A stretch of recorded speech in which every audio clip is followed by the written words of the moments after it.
This podcast is brought to you by Villanova University on iTunes U. Please visit us on itunes.villanova.edu. Thank you. Thanks for coming and all of that. So I want to tell you about learning to move. And learning to move is one of the most important tasks of infancy. So that makes it one of the most important tasks for developmental researchers. And I don't think that we're going to ever understand how babies learn to move if we only focus on part of the problem. So I don't think we'll get there if we only look at, like their muscles or their, arms and legs, or if we only look at the structure of the physical environment, or if we only look at the caregivers, or if we only look at, their brain or whatever. I really think that we have to study all of it. So babies with brains that have a real body in a physical environment that is filled with other people. I think that we need to be studying all of it all at once. And I want to point out that babies learn to move in the context of development. So I've divided this talk into 3 parts: embodied, embedded, and enculturated learning. So by embodied, I mean that babies are learning in a particular body with a particular set of skills. And by embedded, I mean that their learning is taking place in a real-life physical environment that's filled with stuff, with objects and surfaces. And by enculturated, I mean that the learning is taking place in a social and cultural environment that's got other people in it, in particular caregivers who are taking care of the baby in particular ways. So learning happens in development. Babies are learning to move at the same time as all these other things are changing. Their bodies are changing, their physical environments are changing, and their social environments are developing. So I'm going to start with this idea that learning is embodied. Children's bodies and skills are always changing. Unfortunately, it doesn't really stop, but anyway, these are photos of one baby from birth till 12 months of age. And the photos on the bottom are actually my daughter, but they're showing the changes in postural and locomotor skills over the first year.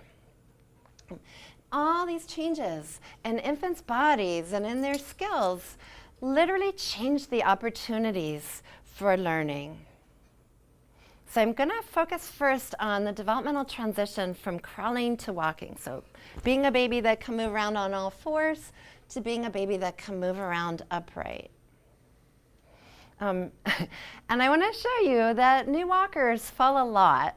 And the falls are really, they're good falls, but they're babies. They're very, very bouncy. So they can just keep getting up. So falling typically is not aversive enough to make babies stop trying to learn how to move, but there are real consequences when they make a mistake. And most of babies' falls are not due to some kind of a change in the ground surface. Like if there's something to slip on or to trip on, babies are going to fall. But most of the time, they literally fall like that. Like they just change the location of their center of mass. They turn their head, they lift it in an arm, and over they go. So all this stuff, like why it's so hard to keep balance on 2 feet. It raises this question: why would a baby who can crawl around ever get up on 2 feet and try to do this? Like, why would they give up crawling in order to walk? So how could a really proficient crawling baby know that walking, which is going to be really, really hard at first, is later going to pay off? It's like when you upgrade your software, and you're grown up, so you know that, okay, right now, if I switch to the new version of Microsoft or this new operating system, it's going to suck for me in the short term, but in the long term, it's going to have a payoff. So these are data from 2 groups of 12-month-olds. Experienced crawlers, babies who've been crawling for several months, and novice walkers, babies who have just learned how to walk. And you can see that on average, the new walkers are falling twice as frequently as the experienced crawlers.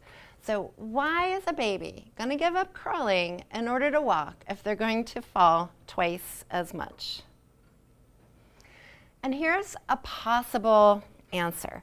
So even though new walkers, they're truly terrible walkers, immediately novice walkers get more bang for the buck compared with expert crawlers.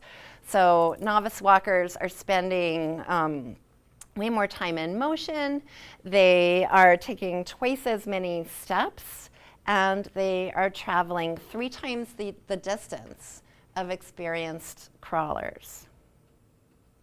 And now I'm showing you babies' falls reconsidered relative to their actual activity levels. So the time in motion before each fall, the number of steps they accumulate before they fall, and the distance they travel before they fall. And you can see that walkers are not actually incurring an increased cost. The experienced crawlers and the novice walkers look the same on all of these graphs. So for example, a walker is falling 1 time for every 69 steps, a crawler falls 1 time for every 55 steps. So now, why not switch from crawling to walking if there's no increased cost and you're going to get to go 3 times the distance? These are additional data from a longitudinal study. So you can see that at each week of crawling, babies are crawling faster and faster. But now, when these same babies stand up and start to walk, they're faster from their very first week on 2 feet. They can move faster than they could move as an experienced crawler. Okay, here's another reason why babies may switch from crawling to walking. One consequence of switching from all fours to upright is that it actually alters infants' view of the world. So it literally affects what babies can see. And I want to show you a crawling infant's typical view of the world. The babies are wearing head-mounted eye trackers, so the bottom of the panel just shows you a baby crawling. The top panel shows you what the babies are seeing. And the crosshair is where the baby is pointing its gaze, so where it literally is looking, and then the whole picture is the field of view. And you can see that as crawlers are crawling, they're looking at the floor. The whole floor is filling, the floor is filling their whole field of view. This is what walkers see. So when babies are upright and they're walking, they can see the whole room. They can see things like their mother's face across the room. They can see what's on the far wall. And here's the results in a nutshell. So these schematics are drawn to scale, and they're showing the average field of view for crawlers compared with walkers. While babies are crawling, they're mostly seeing the floor. When they're walking, they see the whole room. Why is that? It's because vision is embodied. You don't just see with only your eyes or only your part of your eye, like the fovea. You see with your eyes in a head that has to move and has to tilt, in a body that also has particular properties. So if a baby is on all fours and they try to crank their head up as far as they possibly can, they can barely get it to horizontal for horizontal view. And we know that because we put motion trackers on babies' heads. And so we could see that when babies are pulling their head up as far as they possibly can, they still can barely see the far wall. They can see like their mom's knees, right? But when a baby is upright, now they can get the full range of motion of their neck. So what crawlers do in order to see things is they sit up. Because literally, when they're crawling, they're looking at the floor. And then if they want to see where they're going or what that thing was that they thought they were heading to, they have to sit up. All right? So, so when babies are crawling, they're looking at the floor. When they sit up, the whole room swoops back into view. And now they can actually see the same things that walkers can see. So sitting up solves the problem of having a head that's pointing at the floor. But it creates a new problem for visual exploration, because when babies sit up, it changes their body orientation. So when babies are on all fours and then they sit up, they sit like with their legs out in a V, It's called a long sit. And to get into that position, they roll over one hip so that their legs are kind of straddled. And doing that turns their body 90 to 180 degrees away from the direction they were originally facing. Get that? And then now they're sitting and they want to like, oh, nice man, I want to crawl to him. But when I switch, roll over my hip, oh no, now I'll just crawl to her because he's somewhere else. And that's what happens. So when babies sit up, it turns their body away from the direction where they were originally facing, where they were originally heading. And then when they set out to crawl again, it puts them in a totally different direction. And that happens if we test babies in the lab, if we test them in their homes, etc. So to measure the changes in babies' body orientation, we determined their direction while they were crawling and while they were sitting, like basically against a clock face. And this is it's called a polar plot.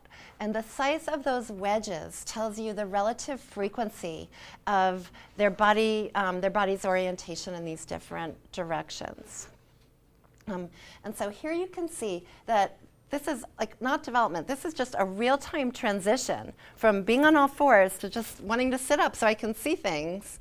It's mostly turning their body 90 degrees away from the direction they were originally facing. And then it causes a sort of crazy change in orientation yet again when they switch back from sitting to crawling. So like this baby starts out crawling sort of to the northeast, she sits up, now she's facing to the northwest, and then when she heads off crawling, she's heading to the west. And you can see that very clearly in a polar plot. So babies start out facing in one direction, they sit up, then they want to crawl again, and now they're headed in yet a completely different direction. So the developmental transition, which hasn't yet happened, so these are crawlers, they can't see where they're going, so in real time they want to see what's out there, so they sit up so they can see things, but the consequence is a kind of crazy zigzaggedy pattern of exploration around their environment. Okay, so like vision, locomotor development, this transition from crawling to walking, also affects how babies interact with objects, how they play with all the stuff of their physical environment. So here you're seeing crawlers and walkers. They're all 13 months of age exactly. And you can see they play the same amount with objects. So these are babies in their homes, and it's how much out of each hour the baby's holding a detachable object. So one amazing cool thing is that like half of each hour, 30 minutes out of each hour, babies are like picking stuff up and doing something, with an object. I don't want to touch this and disturb my thing. But the quality of their play is really different depending on whether they crawl or walk. So one thing that's different is it affects how much babies will carry objects. So this is how much spontaneously babies pick up an object and carry it around in their homes. They're just hanging out in their house. They don't have to do anything, but this is what they do. Walkers carry a lot more than crawlers do, but crawlers are carrying a lot. So some of these guys are carrying objects around 20 times an hour. That's a lot of carrying stuff around. And I want to show you that crawling babies really can carry objects. So they carry objects by just crawling right on top of the object. So there's an object in his hand. They can hold an object under their arm and scooch. They can push objects, so they sort of slide them along the floor while they're crawling. The technical term for this is bum shuffling, so they bum shuffle and can just hold an object in their hand, and they carry stuff in their mouths. So crawling infants can carry things if they want to. And so look, sometimes infants use objects to actually initiate an interaction with their caregiver. So since both crawling and walking infants can carry objects, do they pick up an object to interact with their caregiver, with their mom? All right, even though we saw that crawling babies can carry objects, if they want to share an object, like they want to interact with mom around an object, they sit in one place, hold that object up, and then like mom has to pay attention to them from across the room.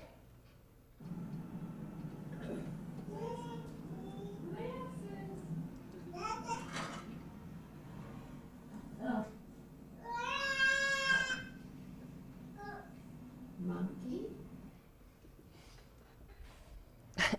But when a walker wants to share an object with their mother, they pick up the object and carry it over to her. So basically they make her interact with them about this object.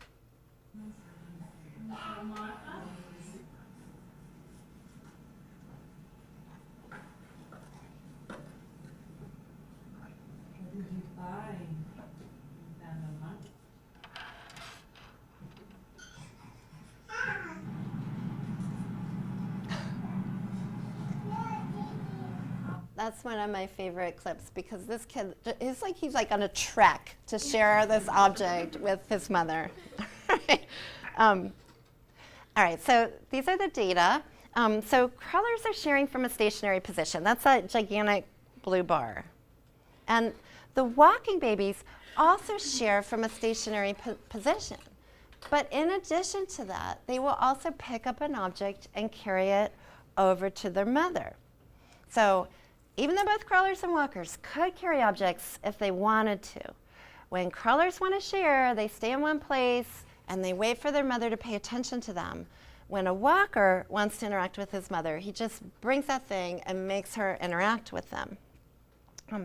So, all right, this developmental change from being a crawler to a walker affects what the baby's doing, but like, does a mother actually care if you just went, or if you carried it over and put it in her face? Well, moms can respond in different ways, and one popular response is to just ignore your baby.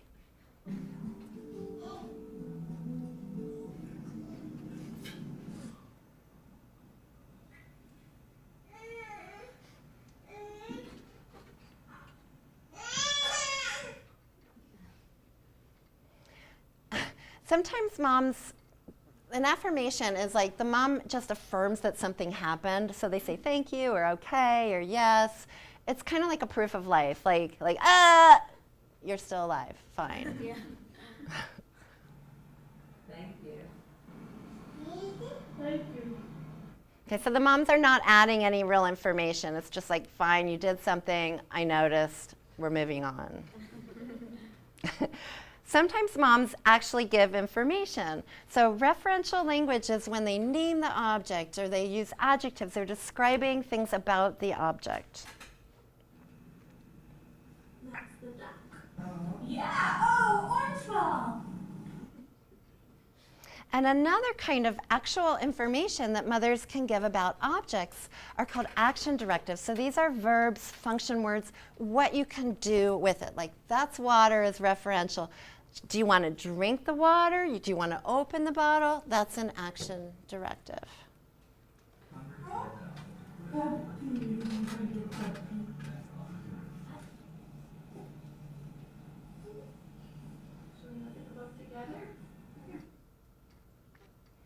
Okay, so 21 of the crawlers in this study never carried an object to their mother. They only did these social bids from a stationary position, and basically their mothers ignored or affirmed their action. Like, they're not getting a whole lot of interesting information. 24 of the walkers also did stationary bids, and there's no difference in how their mothers respond to that.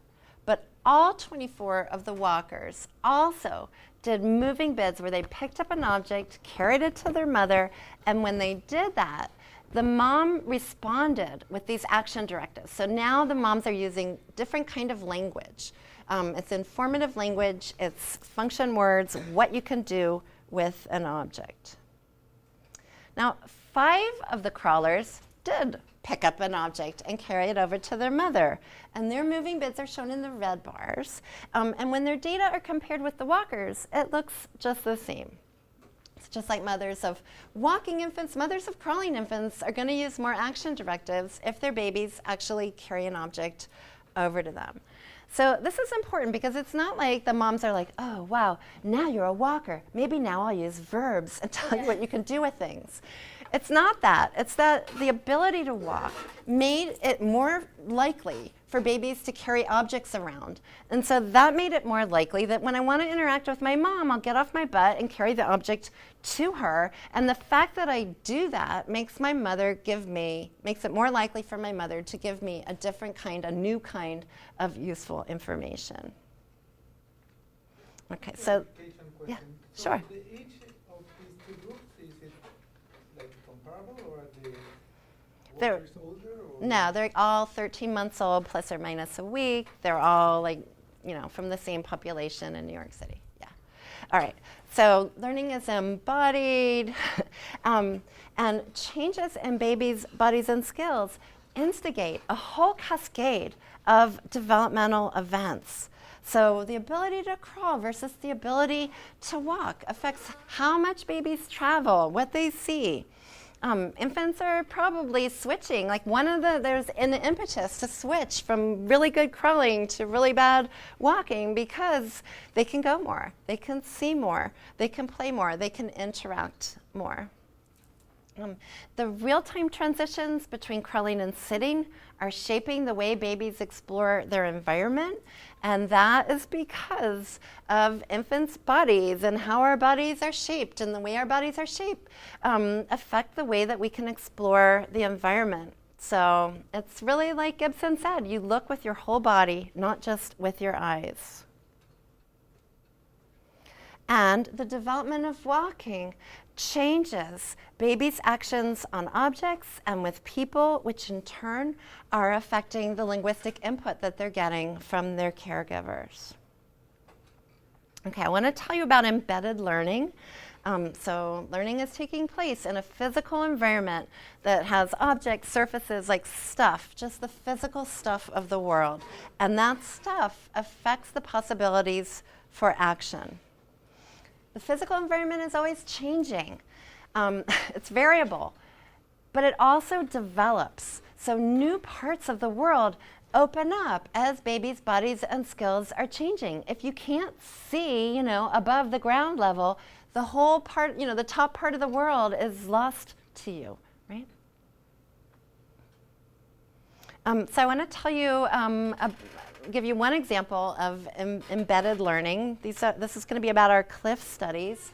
This thing here is an adjustable drop-off apparatus. So it could have very small drop-offs that are like a step, and they're perfectly safe for locomotion. And it can have really, really big drop-offs that are essentially a cliff, and those are impossible for locomotion.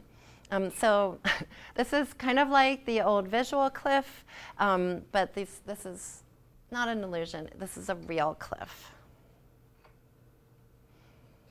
Okay, so 12-month-old crawling infants can select their actions adaptively, super adaptively. They are accurate within 1 centimeter of accuracy. They can tell whether a drop-off is too high for them to crawl down within 1 centimeter of accuracy. And we know that because we can measure exactly how high of a drop-off they can crawl down, and then we can see that they will not attempt a drop-off that's even 1 centimeter beyond their abilities. Okay, these are babies that are exactly the same age, so they're 12-month-olds plus or minus a week, but they're new walkers. They'll repeatedly try to walk off a drop-off that's too high relative to their abilities. They really, really will repeatedly walk off a drop-off that is too high relative to their abilities. So this is a 90-centimeter drop-off. That's the size of a visual cliff, but it's a real drop-off. And then 6 months later, after babies have now had an additional 6 months of walking experience, again, they select their actions adaptively. And then again, they can perceive precisely within 1 centimeter of accuracy if the drop-off is safe or risky for walking. So experienced 18-month-olds look just like experienced 12-month-old crawlers. They know whether the drop-off is too high for walking. If it's too high, they stay put or they find another way to get down. And here's the data. So 0 here represents the largest drop-off that each baby could do. So I've normalized the data, right, relative to each individual infant's ability. And the negative numbers here represent safe drop-offs. So these are within infant's ability. They can do these drop-offs. And the positive numbers are drop-offs that are increasingly risky. So they're larger than the baby's threshold. And that red curve is showing you experienced 12-month-old crawlers. These are group data, but we get enough trials. You can get curves like this for individual infants. Look at this little tiny error bars. This is like perfect probability matching. So these babies are attempting a drop-off. They're matching their attempts to crawl to the conditional probability of success. Like that's as good as it gets. That's gorgeous, gorgeous, perfect perceptual data.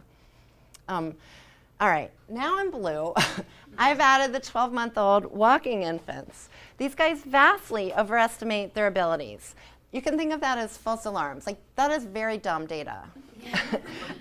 They're attempting a drop-off that's 9 centimeters too high on 75% of trials on average. They attempt that 90-centimeter drop-off on more than 50% of the trials. Okay, so this group is the same age as the crawlers. The difference is they had not learned to perceive the relations between their own abilities and the, what's going on the ground right in front of them.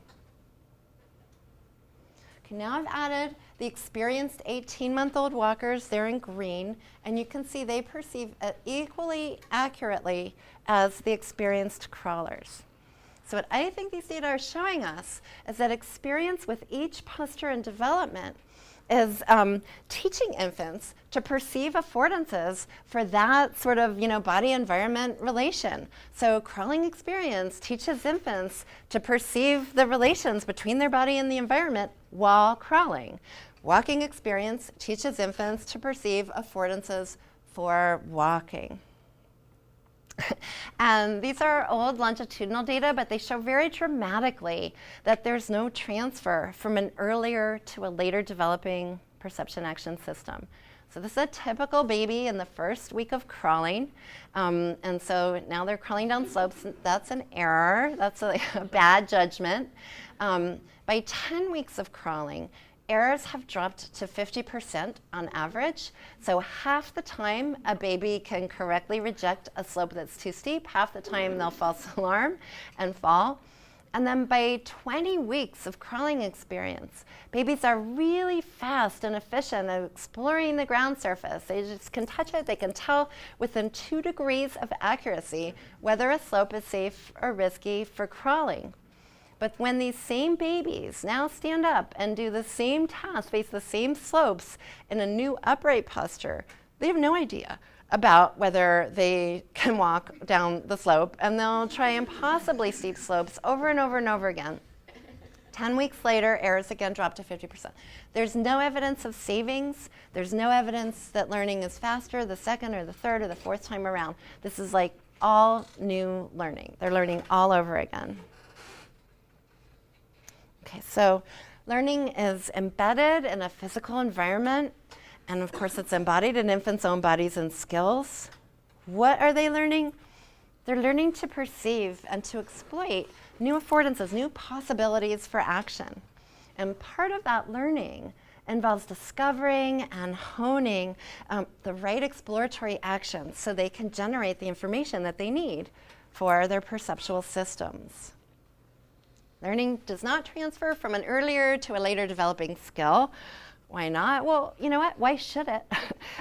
New skills create new body-environment relations. New skills mean you have new information gathering systems. Affordances for crawling and walking are different because there's literally different relations between the baby's body and the environment. There's different vantage points relative to the ground. They're seeing different things. They're feeling different things. They're getting different visual information, different haptic information. There's different forces acting on their body. They're moving, using different body parts. Okay? They're not learning. Great big drop-offs are risky. Really steep slopes are risky. They really are risky. That's a fact, but that's not what they're learning. They're learning, how do I decide right now what I can do with that surface? And that doesn't transfer. Okay, and then for the last part of this, I want to talk about learning being enculturated. That learning to move happens in a social environment. It's filled with caregivers who are offering social information, and they're using different kinds of child rearing practices. And I think enculturation really happens at 2 time scales. So in real time, that's how caregivers are supporting or constraining infants, sort of perception, action stuff, like right now in the moment. And then developmental time depends on lots of things. It depends on their expectations about how development should work, their child rearing practices, which are really shaped by those kinds of expectations, how they structure the infant's home environment, like literally what's there for the baby to interact with, and so on. So I'm going to start with the real-time social influences. I hate the idea that, the infant scientist in a crib. That is just so wrong, and that's a really stupid, bad way to think about development. Babies are never learning all on their own. They're not scientists in their cribs. They're born into a social environment that's shaped by and filled with other people. So this is showing you a baby at the top of a steep slope. There's an experimenter who's standing right beside the baby to ensure its safety. There's a mother, a caregiver at the bottom of the slope that's offering some kinds of information. It's not just a physical social, what am I saying? It's not just a physical situation, it's also a social situation. All of these kinds of tasks were always a social situation. The visual cliff also involved a social situation. They all involve a social situation. So we said, all right, if it also involves social information, how do babies weigh and integrate the perceptual information that they get from their own exploratory activities with the social information that's being offered by their mothers? So these were actually pretty hard experiments to do. We first found the steepest slope that each infant could crawl down. So their threshold slope, that slope where the probability of success is 50%. It takes about 40 trials to get a decent psychophysical estimate of that. Then, after those 40 trials, we did an additional 24 trials where the moms encouraged and discouraged, counterbalanced their babies to come down the slopes. And they encouraged and discouraged on slopes that we now knew were safe, because by definition, these are slopes that are shallower than that baby's threshold. Slopes that we know are risky, they're steeper than that baby's threshold. And slopes that we know are literally ambiguous in the sense that for that baby, the probability of doing it successfully is 50%. And for that baby, your 50% point. Right? Okay, here's data from 18-month-old experienced walkers. Basically, at 18 months, when infants are really sophisticated consumers of social information, they ignore what mom says when it's a safe or a risky slope. They're always going to walk down safe slopes, even when their mother tells them don't do it. And they're never going to walk down risky slopes, even when their mother says it's great, do it. But at the threshold slopes, where the perceptual information is literally uncertain, so there's nothing the baby can do to figure it out, because if he tries it, the probability of success is 50%. Now the baby listens to the mother's social message. She says walk, the baby will walk on 75% of trials. Mom says don't walk, and the babies only walk on 25% of the trials. Yeah. Why is it the case that babies feel that falling 50% of the time is the magical number? Falling on a slope 10% of the time might be considerably dangerous and lead to life-sustaining injuries or something like that. So why is 50% the appropriate point at which you have this distinction? Well, we arbitrarily chose 50% as experimenters because we wanted to find a point where we could say it is literally ambiguous about whether the baby could do it or not. Like, it's up in the air about whether the baby can do it or not. How the baby feels about 50% or 10% or 90% or 100% is a different story, and it's actually, I have piles of data about that, but it's sort of a different talk. What we wanted here was, and what was at stake in the literature, is really, you know, when do you use social information, defer to social information that's being offered by someone else? You know, like, I don't know, you know, I don't know if this translates, you know, like the baby sees like a beautiful, sharp, pointy, dangerous piece of glass, you know, and you say, like, no, no, danger, bad, don't go in the toilet, don't touch the glass, don't stick your hands in the electric socket.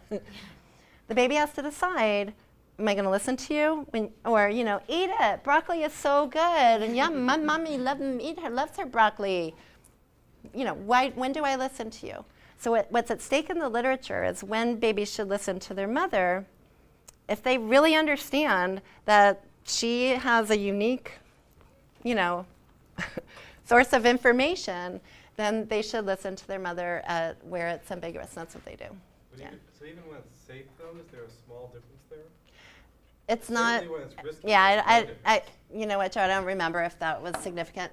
I will tell you, though, like this also gets complicated, so I'm going to press on. But when we tested younger infants who were not such sophisticated consumers of social information, the mothers could move them around at different places. And part of my rationale for doing this was when I finally admitted to myself, like, all this time, it's been a social situation. And so happily I have a brilliant colleague who collaborates and knows a lot about language and communication and social interactions and so on. But I thought, you know, could it be that all those experiments where I've replicated over and over that in a novice posture, babies are trying these really impossible, risky surfaces?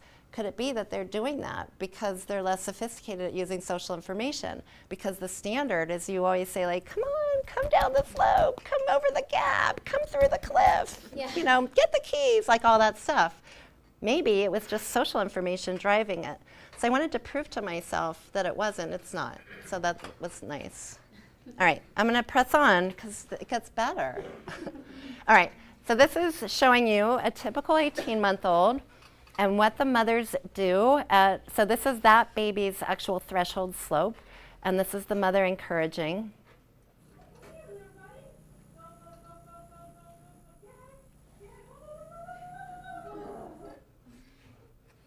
And this is same baby, same threshold slope, but it's the discourage condition, and so the mom's telling the baby, don't come down.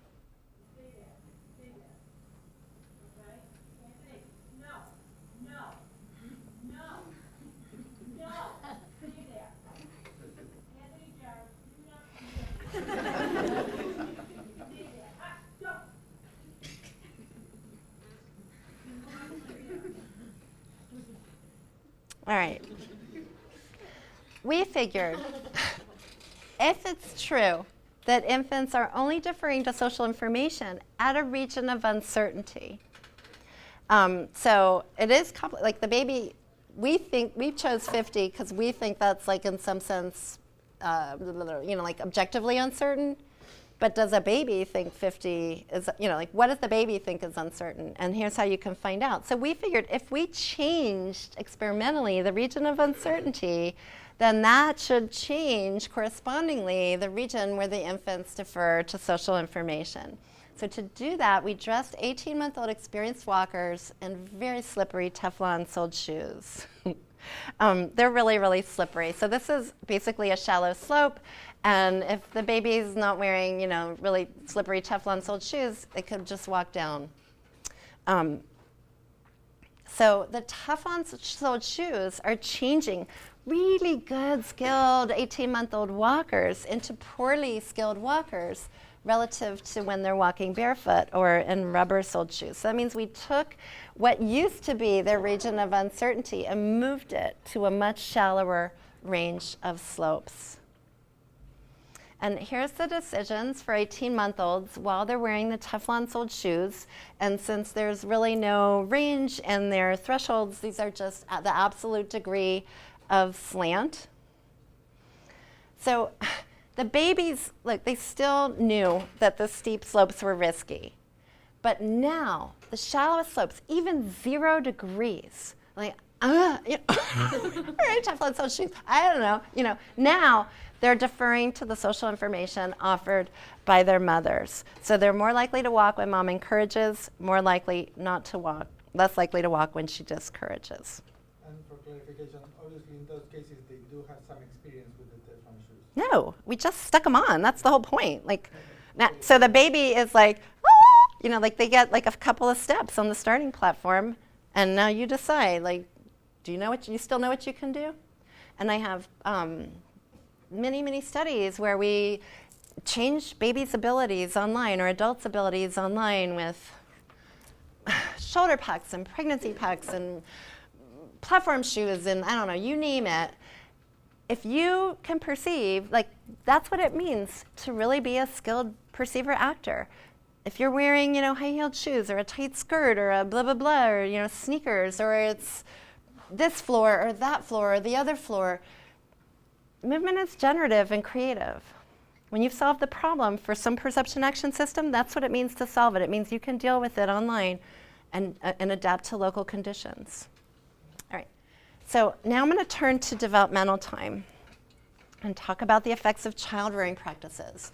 So first I'm going to show you that something as sort of common and everyday as a diaper can change the way that babies walk. So we compared babies walking. Each baby walked in 3 conditions: naked, wearing a thin disposable pamper, and wearing an old-fashioned bulky cloth diaper. And we tested 13-month-olds who had just started walking and 19-month-olds who were very experienced walkers. And we tested the babies in a standard lab test. So this is a standard way of testing walking. That's a pressure-sensitive gait carpet, so it can read out the timing and the distance of each footfall. And here's the short story, Go Naked. You can see the effects for yourself. So these little marks are like what it looks like when the baby walks down that pressure-sensitive carpet. And the top figure is when the baby's walking naked, and the steps are much more narrow and in a straight line. And the bottom 2 are when the baby's walking in diapers, and the step width is larger, and the gait is poorly controlled. And I'll show you some data. So step width is the side-to-side distance between babies' legs while they walk. With development, so good infant walkers, more mature walking is a narrower step width. For most adults, it's about 0. Right? Babies took the narrowest steps when they walk naked, wider steps when they walk in diapers. Step length is the front to back distance between steps. Longer steps mean better baby walkers because they have to balance on one foot for longer. Babies took longest steps when they're walking in naked and in disposable, shortest steps walking in diapers. And then the dynamic base angle is the angle between 3 consecutive steps. In an adult, that angle's like close to 180 degrees. It gets larger with development. And babies showed the largest dynamic base angles while they're naked, smaller dynamic base angles walking in diapers. Right. Let me make some points. On every graph, there's not even a hint of an interaction. So always 19-month-olds are going to walk better than 13-month-olds. But wearing a diaper is just as big a perturbation to an experienced infant walker whose skill is already asymptoting at the top of that power function to a baby who is just figured out how to string steps together. Another thing, these are all significant effects, but you know, maybe you're like actually looking at the y-axis and going like, I don't know, you know, it's a couple of centimeters, who cares? These are real functional differences. The cost of wearing a bulky cloth diaper on step width, for example, is 7.5 weeks of walking experience. That means that baby wearing a cloth diaper walks as poorly as he would have walked 7.5 weeks earlier while walking naked. The cost of wearing a pamper, a thin disposable diaper like a pamper or a Huggies, is 5 weeks. In motor development, 1 or 2 months, that's like a lifetime of development. And it not only makes babies walk badly to wear a diaper, it makes it harder to walk at all. So babies are more likely to misstep and to fall while they're wearing diapers compared to when they're walking naked. All right, so in our culture, we use diapers and, to toilet our babies, and something that like mundane, like who even thinks about motor development, diaper, but it has real significant effects. In other places in the world, people toilet their babies in other ways.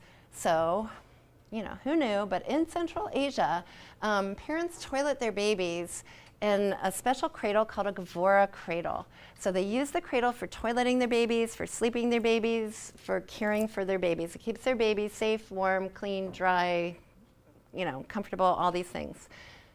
There's a hole in the mattress and in the bottom of the cradle. That green bowl on the right goes under the hole, and the blue thing is an external catheter for a girl, and the brown one underneath is an external catheter for a boy. That's how you toilet your baby in a Gavora. And I want to show you what it looks like. So we have videos like this from, something like 280 families all around Tajikistan, which is a country in Central Asia. And this is what it looks like. Whoops, sorry, not that. Yes. Okay, so the moms put the baby in the Gavora. That's putting on the external catheter. It's very, very fast. They swaddle the legs.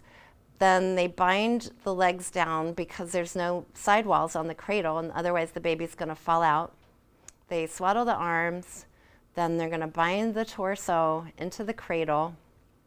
And it's pretty amazing. Like, this whole practice is a paper in and of itself because they all do it exactly the same way, the same timing, the same rhythms, the same order of how they do things. Like, that's not true. I can't tell you how many thousands of babies I've seen diapered in my lab. We don't all do it the same way. They do this. This is highly, highly ritualized. The baby's bound, like basically neck to toe in the cradle. They cover the baby's body with a blanket if it's cold out. And if it's cold, they put a heavy cover over the whole top of it. If it's warm out, they put, don't do the blanket, and they put like a translucent thing to keep the bugs off. And it has that handle, so they carry the baby around. Usually that's the only furniture in their whole house. So they do everything on the floor when they're not in a cradle. And the babies are in the cradle from birth till they outgrow the cradle, which is like between 24 and 30 months. So from videos of the babies just playing in their homes, we coded the highest observed skill: sitting with their hands down, sitting independently, crawling on their bellies, bum shuffling, crawling with their abdomen off the floor, cruising, standing independently, and walking independently. And this is the percentage of infants in each age group and their highest demonstrated skill. So fine, at 0 and 4 months, you wouldn't expect any baby to do anything. But at 8 months of age, 40% of the Tajik infants still didn't demonstrate any of these skills. And only 20% of them were sitting independently. Only 16% of them were crawling. So to compare, in Villanova or Philadelphia or in America or Western Europe or whatever, infants at 8 months are all sitting independently, and 2/3 of them are crawling. That whole bar would be red with a little bit of green. By 12 months, only 50% of the Tajik infants were crawling. None were walking. At 12 months, on average, your babies would be, half of them would be crawling, half of them would be walking. We didn't see walking until 16 months, and then by 20 months, everybody pretty much could walk. So how many hours the baby spent in the cradle yesterday has a dose-response effect on what motor skills they demonstrated today. So the more hours the baby spent in the cradle, the less advanced was their motor skills. And that's true even when you partial out their chronological age. And to measure walking proficiency, learn all these things. Like, we couldn't do that gay carpet business because they only have electricity in Tajikistan from 5 to 8 at night. So we just did this, like, all these measures are super crude. So, you know, they're super crude and noisy, and they still have effects. We just rolled out this mat and tried to get the babies to walk over it. So that's what it looks like. That's a not very good walker. And hours in the cradle yesterday predicts walking proficiency today, controlling for test age.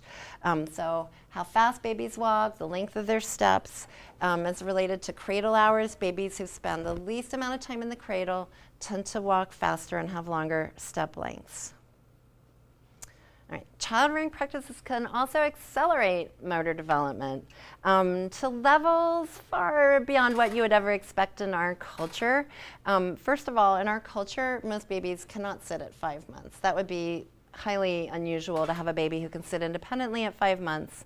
So this is a baby in Cameroon, and this was pretty typical. So this 5-month-old can sit.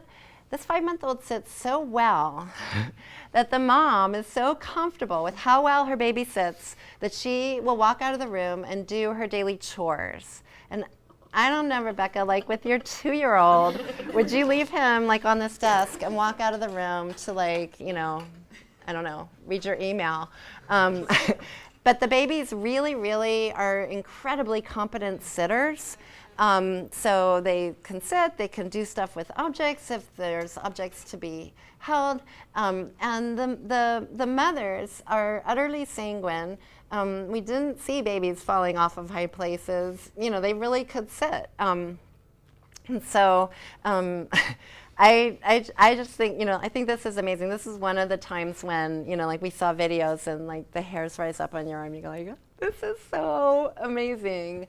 So this baby sat for 28 minutes. I will tell you that it is very difficult to get a baby to sit for 28 seconds in your laboratory. So 28 minutes of sitting is pretty amazing. And there's huge cultural differences in sitting skill. This is Italy, Argentina, Korea, the US, Kenya, and Cameroon. There's huge within group differences in the groups that have any variation. But there's, you know, things that are not represented in psychology textbooks. They're not in your intro textbook. They're not in the World Health Organization standards. Those aren't even pretending to be norms. Those are called standards. They're not in anyone's norms. They're not being represented in our developmental science. They're developing. It's really different, and it depends on what their parents are doing with them. So learning is enculturated. Caregivers provide babies with real-time social information that affects their movements. Their child-rearing practices affect babies' bodies and their environments. And caregivers are basically structuring the physical environment and babies' activities. And by doing that, they're facilitating or constraining opportunities for learning. Okay, so my take-home message is that babies are learning to move. I just happen to study movement, but you know, I really believe babies are learning to do everything that babies learn to do in a changing body that's situated in a changing environment with changing layout and objects and people who themselves have changing social interactions and expectations and child-rearing practices. And motor development is actually unique in developmental science for focusing on all these aspects of development on embodied, embedded, and enculturated learning. And there's not many studies that are, you know, trying to attack the whole picture, but it's totally doable, it's totally feasible, and motor development can lead the way. And I'm going to just take like 1 more minute to tell you a few comments about sharing behavioral development. The Burry project is a data sharing project that's funded by the NSF and NIH. And the idea is to help developmental people get more out of their data by sharing and reusing their research videos. So, you know, I hope you're already convinced that babies' behavior is really, really, really rich and really, really complex.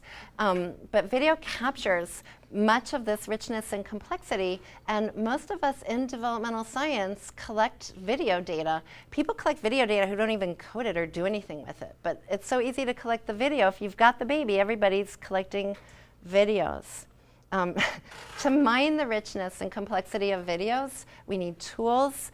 Dataview is a free and open source tool that allows people to score and explore and visualize their data.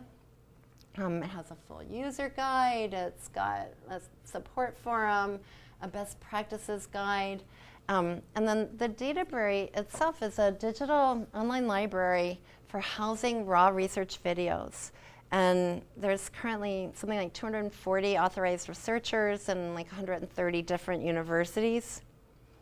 And the aim is to promote open sharing and reuse of research videos among developmental scientists. And this is important. Video is different from, say, imaging data or flat file data like demographics or survey data, because imaging data, physiological data, EEG data, all that kind of data have been processed. And so there's a story that you need to know for you to know what those numbers in the spreadsheet mean. But with video, video is the raw data. So it can speak for itself. And that means that you can see exactly what the researchers did and how the children responded. And because of that, we can reuse videos to ask new questions that are questions that the primary, the person who collected the videos had never even imagined or isn't even interested in. So by sharing and reusing videos, we can increase scientific transparency and speed progress. And the Brewery has a video management system, and it automatically transcodes the videos. It preserves the videos for forever, and blah, blah. Okay, so it looks like this. And you can, go on there and browse around and check out what people are doing. It's like browsing science YouTube instead of, it's pretty fun. And you can download clips for teaching, and you can upload clips so that people will teach your stuff. And most importantly, you can download raw research videos and reuse them to ask new questions and to do new analyses. So it's my Brewery spiel. Share, reuse, and enjoy. That's it. Thanks.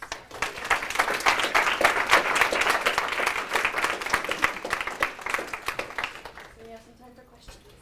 Yeah. Hey. So you mentioned that obviously there's a cultural difference in walking and sitting age between cultures, but so did you have any kind of ideas as to what particular aspects of the culture might have encouraged versus discouraging motor development? Yeah. So that's a great question. Like, what aspects of the culture encourage or discourage motor development? In the cultures like Cameroon and Kenya, where the babies are accelerated, they're accelerated in sitting and in walking, not in everything. And the parents, all right, so I don't know if you have children, but would you expect a baby to just learn how to toilet train itself? Nah. In our culture, we think you have to train that. And we also have expectations about lots of things, like reading. Like, we don't think like it's like Tarzan, like they'll just find a book out in the jungle and figure out symbols and start reading, right? Like, you have to train reading, for example. But walking, we don't think like you have to train walking. It's just gonna sort of happen. Like, yay, you're walking, I'll applaud it, but I'm not gonna like train it the way I would train potty training. But in Cameroon and Kenya, they think that if you don't do particular kinds of exercises and massage, your baby's never going to learn to walk. And so they think about walking and sitting the way we think about potty training and reading. I mean, they think about potty training and reading the same way as us too, but they think about walking and sitting in that way. And there's various cultures around the globe that have those kinds of child-rearing practices because of their expectations, and their babies as a group are, weeks to months accelerated compared to our norms. in Tajikistan. Probably, I mean, it's really hard because, you know, like there aren't a lot of psych papers published in Tajik. And they were, whatever that's called, taken, I don't know the politically correct term, like Russia, Soviet Union came in and, you know, did their thing and like killed their books and stuff. I don't know, whatever they did. So there's not like a whole lot of history about it, but they were a nomadic culture, and so was Afghanistan and Uzbekistan and Kazakhstan and all the stands where people use the Gavora cradle. And so they needed a way to carry their kids around and keep them warm, safe, dry, comfortable, etc. when they don't have, I mean, so now in Tajikistan, it's a third world country. They die of cholera. Like they don't have access to running water. They go outside and, you know, pull water. This is a really good solution for them. There's all these like other cool things I wish I could show you about cultural differences in child rearing and how it affects motor development. But you know, in New York City, we have everyone. So at one point, we needed to translate some of the Tajik videos into English, and so we found some Tajik, you know, students who could do that for us. And so, you know, we were kind of like, do you guys have sports? Like, what do you do? Like, and he said, well, we ride horses. We always rode horses. Well, who rides horses? What do you mean? Like, grown-ups? No, everyone. Like, how else would you get around? I don't know. Like, so, you know, he said by age 3, kids are riding horses, boys and girls. So he raised his children in Brooklyn in a Gavora cradle, and his kids were walking closer to 2. Which if your baby starts walking closer to 2, you're going to be freaking out and going to your pediatrician, but you have a whole different set of expectations about how things should work. Yeah. Yeah. Yeah. Yeah. I have a question about the Encourage to Surge study. Yes. I was wondering how the crawlers in that type of a task. So the crawlers, we tested 12-month-old crawlers and 12-month-old walkers. For the 12-month-old walkers, so these were the novice walkers who, you know, basically under encouraged conditions and these other studies are walking off the edge of things. If the mom says, no, don't come down that cliff, or don't come down that slope, she can change their attempt rate, so like their propensity to go, but only at the steepest slope or the largest cliff. So in that sense, like in their little baby mind, they're treating that as ambiguous. In reality, you know, a 90-centimeter drop-off is not at all ambiguous. It's totally clear, but to the baby, that's where the mom can change their behavior, and only down to 50%. For 12-month-old crawlers, so they're experienced crawlers, the moms were actually moving their judgments around in the safe region of slopes. And my interpretation of that is that at 12 months, babies also are not as sophisticated about what mom knows and doesn't know, and so they're just like more globally deferring. So they weren't going to go anyway when it was risky. But it's like, it looked good, but you're saying like, no, stay there. You know, so they just stayed. Yeah, because that's related to my question of whether crawlers may be less sophisticated in their use of social cues. Because I was thinking back to what you said earlier. Well, when they're I know, because they crawling, can't obviously, see. floor, That's such they a good can't see point. No, I hadn't thought about that till you just said that. Yeah. That's such a good point. I think in those experiments, it's not true because it actually is a drop-off, and so the mom is lower. So if I just like pulled my head up, I can see your face because your face is lower. But I don't think they have practice doing it. There's one other thing to say about crawlers. Most babies in our culture who can crawl also can cruise, which means they can pull up on furniture and move holding onto furniture. And crawling infants spend more time in an upright posture than actually prone. Like I don't know the technical term, it sucks to crawl.